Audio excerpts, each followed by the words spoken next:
Forget what you think black life in 1827 looked like. Here is what they were actually reading. In their own paper, open to the school notices, the African Free School, Mulberry Street for the boys, William Street for the girls. Tuition ran from 25 cents to $1 a quarter, and then they printed this. The children of such as cannot afford to pay anything are admitted free of expense and enjoy the same advantages as those who pay. A sliding scale in 1827. Turn the page. You are in the business section. Charles Mortimer, shoemaker, 93 Church Street, prints his prices right in the paper. New boots, $6. Soling and heeling, $1, and he will take your second-hand boots in trade. Molliston and Robinson, tailors, announce a partnership at 51 Broad Street. Clothing made to order in the newest fashions. And at the bottom of their own ad, Mrs. Molliston can accommodate 6 to 8 gentlemen boarders.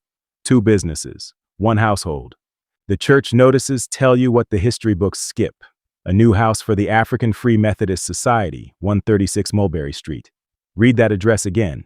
It sat directly opposite the African Free School, the church and the school, facing each other across the same street. And the African Association for Mutual Relief held its 17th anniversary that year, 17th, organized since 1810. Then the politics. At a dinner in Baltimore marking the end of slavery in New York, the Friendship Society raised a toast I would put on a wall. We hold these truths to be self-evident, that all men are born free and equal, has been resounded from one end of the Union to the other by white Americans. May they speedily learn to practice what they so loudly proclaim. And then the part that gets me, marriages, deaths. On Wednesday the 28th, by the Reverend Bishop Varick, Mr. John Gardner to Miss Ann Smithens. That is the founder of the AME Zion Church performing a wedding. And in the death column, one line. In this city, Mrs. Phœbe Cross, aged 106. Do that math.